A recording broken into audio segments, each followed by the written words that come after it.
representation of electrochemical cell,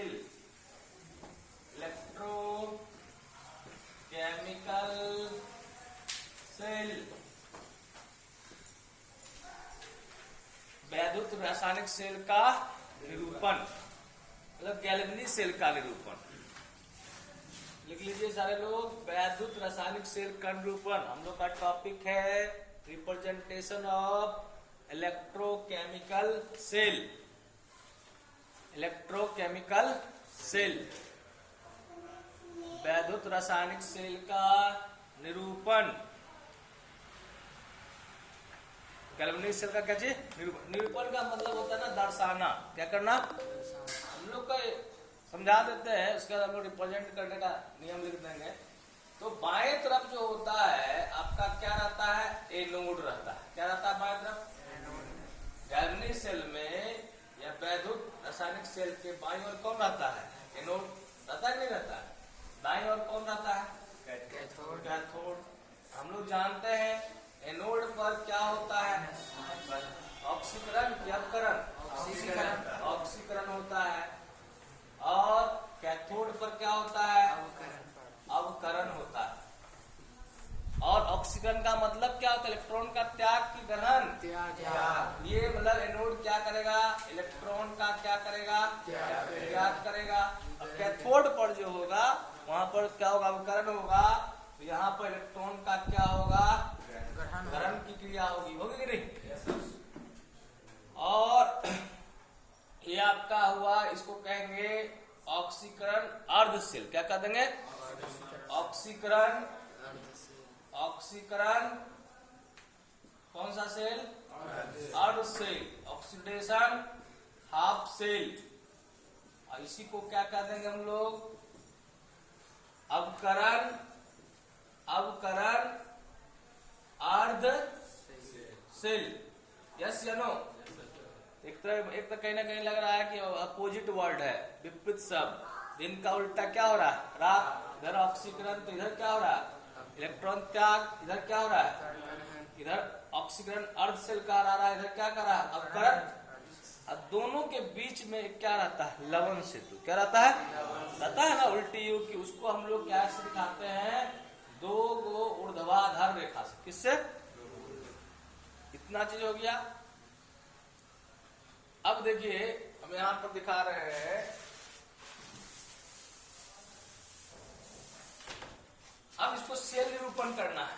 क्या करना है? सेल को रिप्रेजेंट करना है। तो सेल को जब रिप्रेजेंट किया जाता है तो सबसे पहले धातु को लिखा जाता है। धातु का जो संकेत होता है उसको लिखा जाता है। उसके बाद धातु का आयन लिखा जाता है। जो आपका आयन है विलयन में, उसका आयन लिखा जाता है। इन दोनों के बीच एक तिरछी रेखा दी जाती है। सीधी रेखा भी दे सकते हैं, जिसको कहते हैं वर्टिकल लाइन, ऊर्ध्वाधर रेखा, या इसी को हम लोग कह देते हैं स्लैश। क्या कहते हैं? स्लैश या ऊर्ध्वाधर खड़ी रेखा। या इसके जगह हम लोग यूज कर सकते हैं धातु सेमीकोलन। ये जो चिन्ह है सेमीकोलन का। और उसके बाद क्या लिखते हैं? धातु का आयन। और ब्रैकेट में लिखते हैं सांद्रता को। किसको लिखते हैं? सांद्रता। यहाँ पे वैसा कर सकते हैं, ब्रैकेट में लिखेंगे सांद्रता। कितना लिया गया है मात्रा उसका लिखते हैं। और इधर वाला ये तो किसका हो गया? एनोड का हो गया। किसका हो गया? एनोड का। इधर रखेंगे कैथोड का। कैथोड वाला सबसे पहले लिखेंगे। अब बीच में दे दीजिए लवण सेतु। क्या दे दीजिए? दो ऊर्ध्वाधर रेखा हो गया लवण सेतु। क्या चीज हो गया? लवण सेतु। तो लवण सेतु होगा। उसके बाद यहाँ पर लिखेंगे धातु आयन। क्या लिखेंगे? धातु आयन। और उसके ब्रैकेट में लिखेंगे सांद्रता। फिर लिखेंगे स्लैश, तिरछी रेखा। उसके बाद कर देंगे धातु। या इसको भी इस तरह लिख सकते हैं, धातु आयन सांद्रता, और स्लैश की जगह हम लोग लिख सकते हैं सेमीकोलन। उसके बाद क्या लिख सकते हैं? जैसे हम लोग का गैल्वेनिक सेल में बाएं तरफ जो धातु लिए थे, कौन लिए थे? जिंक। फिर तिरछी रेखा। और धातु का आयन क्या हो गया? क्या हुआ, 1m लिए, तो 1m क्या कर दिया, उसका सांतरा ले लिया। क्या ले लिया? अब किसका चिन्ह ले ले?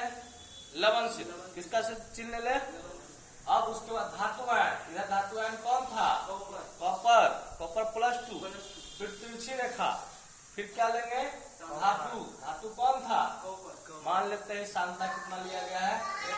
ये जो लिखा, यह आपका सेल निरूपण हो गया। क्या हो गया?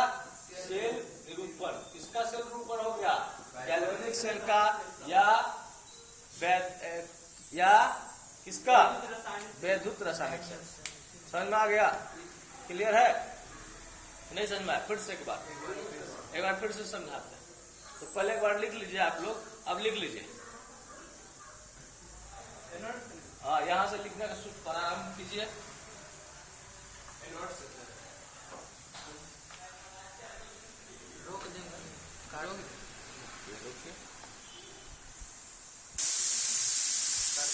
वैद्युत रासायनिक सेल लिखिए। वैद्युत रासायनिक सेल, वैद्युत रासायनिक सेल का निरूपण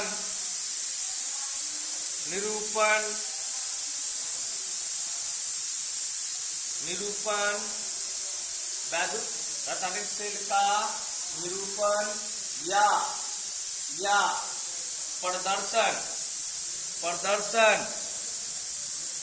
प्रदर्शन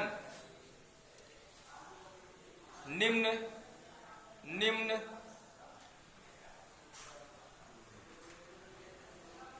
का पालन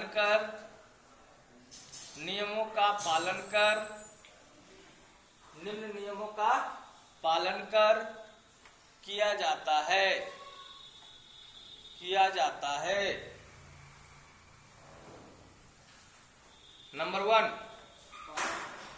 नंबर वन धातु ऑक्सीकरण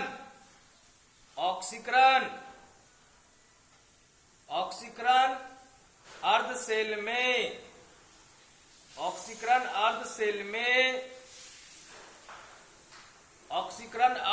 में धातु इलेक्ट्रोड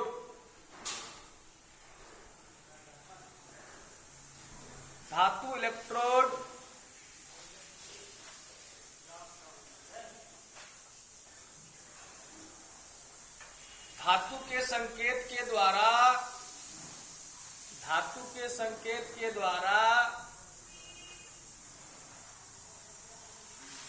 सूचित किया जाता है। धातु के संकेत के द्वारा सूचित किया जाता है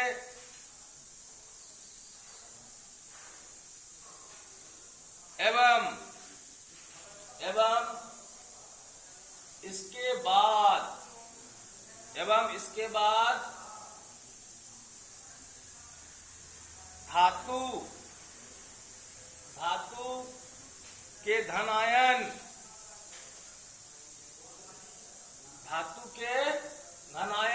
को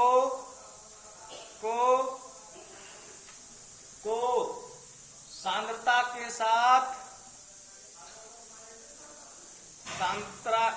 के साथ लिखते हैं। पूर्णविराम। धातु एवं धातु आयन के बीच, उसी में लिखो, धातु एवं धातु आयन के बीच, हाँ, धातु एवं धातु आयन के बीच, हाँ, धातु आयन के बीच एक ऊर्ध्व रेखा, कौन सी रेखा? ऊर्ध्व रेखा, धातु एवं धातु आयन के बीच ऊर्ध्व रेखा या सेमीकोलन, ऊर्ध्व रेखा लिखा, ऊर्ध्व रेखा या क्या चीज? सेमीकोलन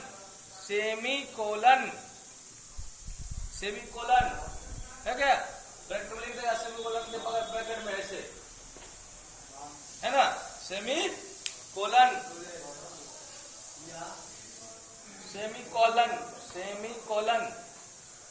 सेमीकोलन, बोल तो रहा हूं मैं, सेमीकोलन, सेमीकोलन, सेमीकोलन का चिन्ह होता है एक बिंदु और एक कॉमा, एक ऊपर बिंदु एक नीचे कॉमा को सेमीकोलन के द्वारा बांटते हैं, के द्वारा पृथक करते हैं या बांटते हैं, के द्वारा क्या करते हैं, पृथक करते हैं या बांटते हैं। ओके, अब लिखिए नंबर 2, अवकरण अर्धशैल में, अवकरण, अवकरण अर्धशैल में, अवकरण, हाँ, अवकरण अर्धशैल में, अवकरण अर्धशैल में धातु आयन, धातु आयन को धातु आयन को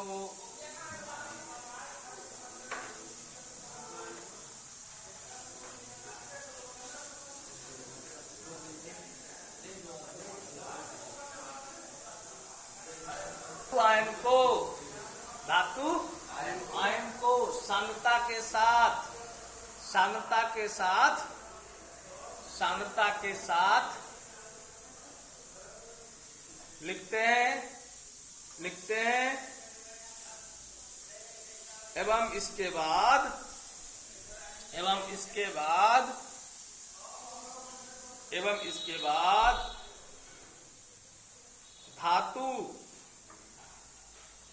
को लिखते हैं, धातु को लिखते हैं, धातु को क्या करते हैं, लिखते हैं। धातु आयन, पूर्ण विराम के बाद लिखिए धातु आयन एवं धातु के मध्य, धातु आयन एवं धातु के मध्य, धातु आयन एवं धातु के मध्य यानी बीच में, धातु आयन एवं धातु के मध्य ऊर्ध्व रेखा, ऊर्ध्व, ऊर्ध्व रेखा, ऊर्ध्व रेखा,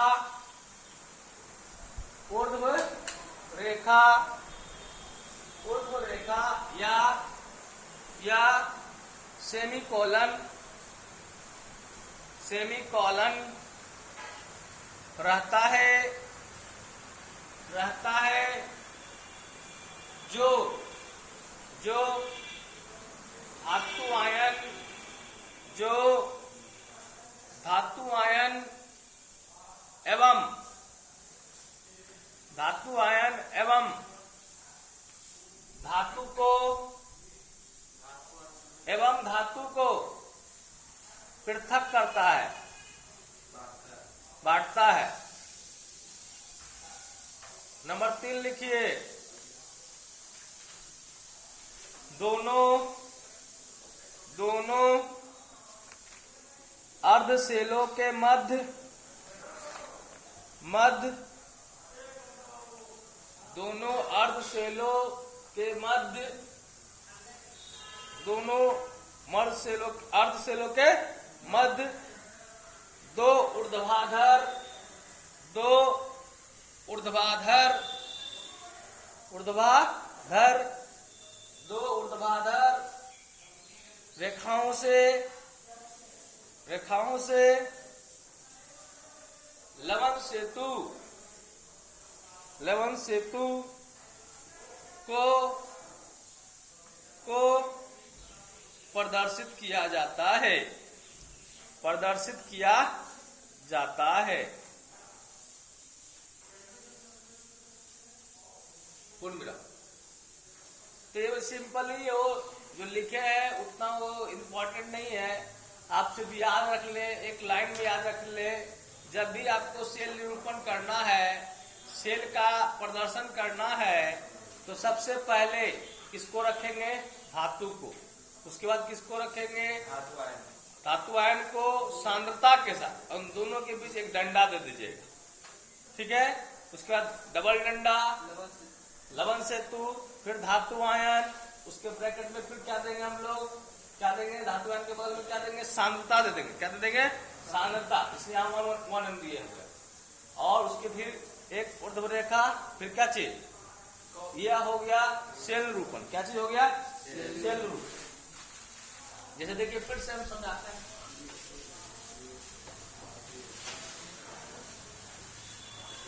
सेल निरूपण में यहां पर देखते हैं गर्भनी सेल में जिंक स्लैश जिंक प्लस 2 सांद्रता आपको दिया रहेगा, एरिया भी रहेगा, कितना मान लिया 1 है। और क्या हुआ, ऊर्ध्व रेखा, कौन सा हुआ, ऊर्ध्वाधर रेखा, समांतर रेखा, लवन सेतु। किसको सूचित कर रहा है, लवन सेतु। किसको, लवन सेतु।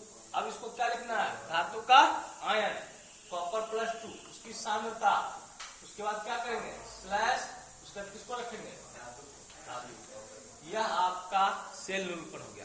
क्यों इसकी जरूरत पड़ी, क्योंकि गैल्वेनिक सेल में 2 बीकर है, इलेक्ट्रोड है, बार बार उतना हम लोग क्या लिख सकते हैं, चित्र बना सकते हैं नहीं। तो ये बता रहा है यहाँ पर, ये क्या बताता है कि जिंक का परिवर्तन किसमें हो रहा है, जिंक प्लस 2 में, मतलब कि यहाँ पर ऑक्सीकरण हो रहा है। क्या हो रहा है, और यहाँ पर कॉपर 2 प्लस का परिवर्तन क्या हो रहा है, कॉपर में अपकरण हो रहा है। और इन दोनों अर्ध सेलों के बीच ये जो देख रहे हैं 2 ऊर्ध्वाधर रेखा है, तो क्या चीज है, ये रिप्रेजेंटेशन आपका जो है सेल निरूपण है। गैल्वेनिक सेल का सेल निरूपण कहिए, या आपका जो है कौन सा सेल बोला अभी, वैद्युत रासायनिक सेल का। और इससे हम लोग आगे क्या करेंगे, न्यूमेरिकल में इसका यूज करेंगे। समझ में आया कि फिर से बार समझा दें। फिर से सेल निरूपण में करने के लिए बहुत सिंपल है। सेल निरूपण में सबसे पहले किसका नाम रहता है, धातु रहता है, धातु का संकेत, उसके बाद एक धातु, उसके बाद रहेगा आपका एक तिरछी रेखा या सीधी रेखा, ठीक है। फिर धातु का आयन, फिर कौन रहेगा, सांद्रता, फिर क्या रहेगा, लवण से, फिर क्या रहेगा, धातु का आयन का सांद्रता, फिर क्या रहेगा, ऊर्ध्व रेखा, फिर क्या रहेगा, धातु।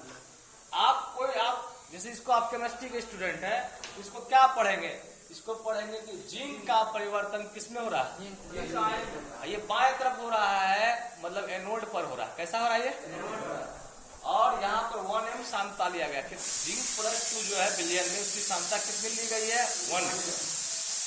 ये एनोड के बारे में बता रहा है, किसके बारे में बता रहा है, ये कॉपर 2 प्लस, कॉपर सल्फेट जो बिलियन लिए थे उसकी सांद्रता है 1m। यहाँ पर क्या है, कॉपर, यहाँ पर कॉपर प्लस 2 का परिवर्तन किसमें हो रहा है, और इन दोनों के बीच ये क्या है, लवण से। बात समझ में आया, यस, ठीक है, कोई दिक्कत किन्हीं को।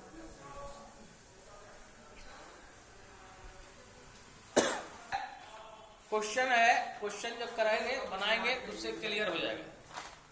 कहता है उस सेल का निर्माण कीजिए जिसमें निम्नलिखित अभिक्रियाएं होती हैं। क्वेश्चन लिखिए, क्वेश्चन लिखिए, जिनको समस्या होगा हमको बोलिएगा। ऐसा नहीं कि रिकॉर्ड हो रहा है तो कोई अति नहीं बोलना, बोल सकते हैं लेकिन फालतू बात नहीं बोलिए, नहीं तो कहेगा कि क्या पढ़ा रहे हैं सर। क्वेश्चन है ना कि निम्नलिखित अभिक्रियाओं, क्या लिखा, निम्नलिखित अभिक्रियाओं का सेल निरूपण या सेल निर्माण करें, या सेल निर्माण करें, सेल निरूपण करें, एक ही चीज। देखिए जैसे यहां पर है, पहला क्वेश्चन है Fe, अभिक्रिया किया किससे, CuSO4 से, और बन गया। हम जानते हैं Fe की क्रियाशीलता कॉपर से ज्यादा होती है, कॉपर को हटा देगा, क्या बना देगा, प्लस क्या निकल गया, Cu। ये एक रासायनिक अभिक्रिया है, ठीक है। हमको इसका लिखना है, सेल रिप्रेजेंटेशन करना है, सेल को निरूपण करना। आपके एग्जाम में आया हुआ है एक बार, कहता है कि इसको क्या करें, सेल निरूपण कीजिए, सेल निर्माण करें। इसका सेल निर्माण का मतलब हुआ बैटरी बनाइए, है ना, बैटरी का मतलब हुआ एनोड वाला दिखाइए और किसको दिखाइए। तो सर्वप्रथम हम लोग यहाँ पर पहचान करेंगे किसकी ऑक्सीकरण हो रही है और किसकी क्या हो रही है, अपकरण, ठीक है। तो यहाँ पर अकेले हैं, आपको बताया गया था 11th में, अकेले जब रहता है तो उसका ऑक्सीकरण संख्या कितना होता है? शून्य। इसके माथा पर क्या हो गया? शून्य। यहाँ पर SO4 का हमेशा कितना होता है? -2। तो इसका कितना हो जाएगा कॉपर का? +2। यहाँ पर देखिए, यहाँ पर -2, यहाँ कितना हो गया? कितना हो गया? अब जो आपका है उसको आप, जिसका ऑक्सीकरण हो रहा है और इसका अपकरण हो रहा है, सिर्फ उसी को लिखिए। किसका ऑक्सीकरण हो रहा है? ये Fe 0 से क्या बन जा रहा है? +2। ये ऑक्सीकरण संख्या 0 से क्या हो रहा है? अब कॉपर +2 से क्या हो रहा है? सल्फेट का कोई परिवर्तन नहीं हो रहा है, उसको छोड़ देते हैं। तो क्या हो गया? Fe 0 प्लस Cu +2, तीर का निशान क्या बन गया? Fe +2 और क्या चीज हो गया? यस। अब किसका ऑक्सीकरण हो रहा है? Fe का। इसका क्या हो रहा है? ऑक्सीकरण। किसका अपकरण हो रहा है? कॉपर +2 का क्या हो रहा है? किन्हीं को दिक्कत है यहाँ पर? समझ में आया? यहाँ तक दिक्कत है? नहीं दिक्कत है। अब देखिए, अब हमको क्या करना है? सेल निरूपण। सेल निरूपण में पहले ऑक्सीकरण वाला लिखेंगे कि अपकरण वाला? ऑक्सीकरण में पहले किसको लिखेंगे? धातु को कि धातु के आयन को? धातु किसको लिखे? Fe। अब सेल निरूपण कर रहे हैं, क्या लिखे बोलो? Fe 0 0 छोड़ देंगे, खाली धातु को लिखेंगे। अब क्या करें? Fe +2। सांता नहीं दिया हुआ है, नहीं लिखेंगे। अगर सांता रहता तो लिख दे। अब क्या लिखे? 11 यस। अब क्या लिखे? Cu +2। अब क्या लिखे? Cu यस ना। इस तरह यह सूचित कर रहा है कि ये जो वैद्युत रासायनिक सेल है उसमें आयरन का ऑक्सीकरण हो रहा है और कॉपर आयन का क्या हो रहा है? अपकरण। इन दोनों के बीच क्या है? लवण से। ये अभिक्रिया एनोड पर हो रही है और ये अभिक्रिया किस पर हो रही है? स्पष्ट है? इस तरह अगर हम कर दिया तो 1 नंबर मिल गया। कितना मिल गया? ऑब्जेक्टिव। हम तो इतना समझाए, एक ही लाइन में हो जाएगा। यस या नो? क्लियर? छापिए इसको।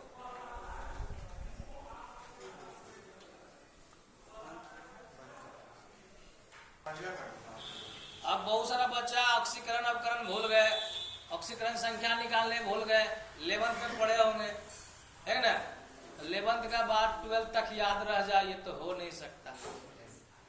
इतना तो हम लोग दिमाग तेज है नहीं।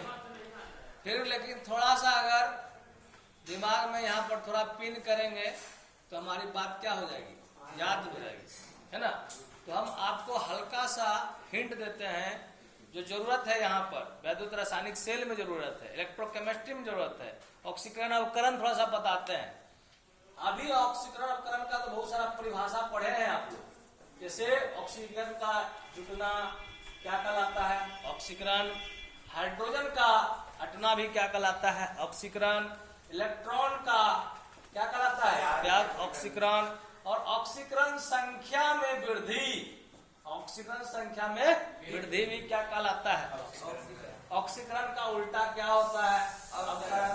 दिन का उल्टा रात, रात के उल्टा दिन। सैफ अली खान के उल्टा करीना, करीना के उल्टा दोनों के मिला के सैफीना, है ना? यहाँ पर ऑक्सीकरण है, ये क्या है? अपकरण। ये प्लस ऑक्सीजन का जुटना हुआ, सटना हुआ, यहाँ हटना होगा, त्याग करेगा। यहाँ पर हटना हुआ, यहाँ जुटना हुआ।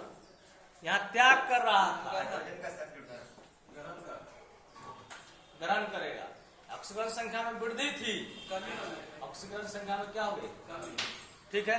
अभी हम लोग इसका यूज करेंगे, इसका यूज करेंगे, मतलब इसका और इसका यूज करेंगे। तो याद रखना, इलेक्ट्रॉन को जो त्याग कर रहा है वो धन आयन बनेगा, धन आयन की वृद्धि होगी, ऑक्सीकरण होगा। इलेक्ट्रॉन को ग्रहण करेगा, उसमें ऋण आयन बनेगा, ऋण आयन की वृद्धि होगी, मतलब क्या हो जाएगा? अपकरण। ऑक्सीकरण संख्या ज्ञात करने के लिए हल्का सा हम याद दिलाते हैं, ऑक्सीकरण संख्या कैसे हम लोग ज्ञात करते हैं। तो ऑक्सीकरण संख्या होता क्या है? जो भी स्पेसीज है उसके पास जो आवेश होता है, धन या ऋण, जो भी आवेश है, वही उसका क्या है? ऑक्सीकरण संख्या। ऑक्सीकरण संख्या आता क्या है? जब घिंचातिरी होता है इलेक्ट्रॉन। किसका होता है? घिंचातिरी होता है। तो कुछ नियम आपको बताया गया था, कुछ नियम फिर रिकॉल कर देते हैं कि अगर ऑक्सीकरण संख्या ज्ञात करना है तो क्या करेंगे।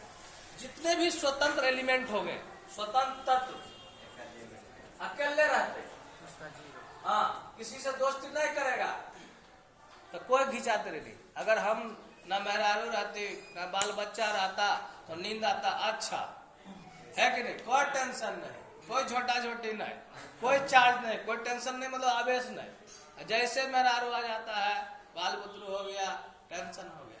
लेकिन जो स्वतंत्र है, अकेले है, जैसे एच अकेले है, एक माथा पर 0, Na अकेले है, उसका माथा पर 0, Mg अकेले है, उसका माथा पर 0। मतलब स्वतंत्र जब रहेगा, अकेले रहेगा तो उसका ऑक्सीकरण संख्या क्या होता है, 0।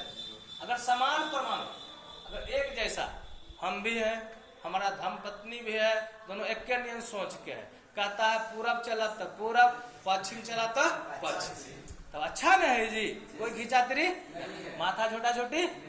तब औसम केस में भी प्रत्येक परमाणु की ऑक्सीकरण संख्या की हो गए, हाइड्रोजन के प्रत्येक H की ऑक्सीकरण संख्या की हो गए 0, N2 के बोलता है, O2 के बोले की हो गए 0। समझ में आई लो। अब फर्स्ट ए वर्ग के तक जितना फर्स्ट ए रहा है ना, हा, ली, ना, कर, रब से है ना, अगर यौगिक में रहते ककरो साथ रहतो तब एक आवेश रहतो +1 हमेशा। अगर कोई यौगिक में रहता है ये सब lithium, sodium, potassium, rubidium, francium, तब उसका ऑक्सीकरण संख्या कितना लेना है, और सेकेंड ए का जब रहेगा बेटा, मांगे, कन्या, सुंदर, बाप, राजी, यौगिक में, किसमें, यौगिक में इसका कितना लेंगे, ऑक्सीजन का ऑक्सीकरण संख्या प्राय लिया जाता है -2। कितना लिया जाता है, ऑक्सीजन का ऑक्सीकरण संख्या क्या लिया जाता है, -2 प्राय, ठीक है। उसी तरह जो भी अणु है, जैसे H2O है, अणु का ऑक्सीकरण संख्या हमेशा कितना होता है, 0, क्योंकि उस पर कोई आवेश नहीं होता। और जो है आपका हेलोजन वगैरह का प्राय फ्लोरीन, क्लोरीन, ब्रोमीन, आयोडीन जो रहता है उसका प्राय कितना लिया जाता है, -1 लिया जाता है। ये चीज जो है, और भी बातें हैं, अभी हम सिर्फ याद करा रहे थे, रिकॉल कर रहे थे कि ऑक्सीकरण संख्या में ये मूल बातें हैं। अब देखिए आपको कहेगा तुरंत के एग्जाम में आता है ऑक्सीकरण संख्या बताएं, है ना, ऑक्सीकरण संख्या बताएं, जिस हिसाब से पूछा जाता है, आता है, एक क्वेश्चन जरूर रहता है ऑक्सीकरण संख्या से, चाहे रेलवे हो, कंपटीशन हो, IIT हो, मेडिकल हो, चाहे 12th हो। जैसे देखिए ये H2SO4 है, अब पूछेगा आपसे कि इसका ऑक्सीकरण संख्या, सल्फर का ऑक्सीकरण संख्या कितना है, हम निकालना पड़ेगा। ऑक्सीकरण संख्याओं का योगफल अणु के लिए जो होता है 0 होता है। अगर कोई आवेश रहेगा तो आवेश की संख्या के बराबर होता है। इसका ऑक्सीकरण संख्या यौगिक में है तो कितना लीजिएगा, +1 गुना 2 +2। इसका निकालना, उसको क्या मानना है, एक ऑक्सीजन का कितना होता है, -2, तो 4 का कितना हो जाएगा, 4, कोई आवेश नहीं है तो कितना हो जाएगा, इसको आप कीजिएगा कितना आ जाएगा, प्लस, मतलब इस यौगिक में सल्फर का ऑक्सीकरण संख्या क्या है, 6। समझ में लो, सब क्या आ गया, पूरा समझ में आया। ये ऑक्सीकरण संख्या निकालने के लिए हम लोग क्या किए, यूज किए, जो हम लोग क्या करेंगे आगे भी। ओके, सेवा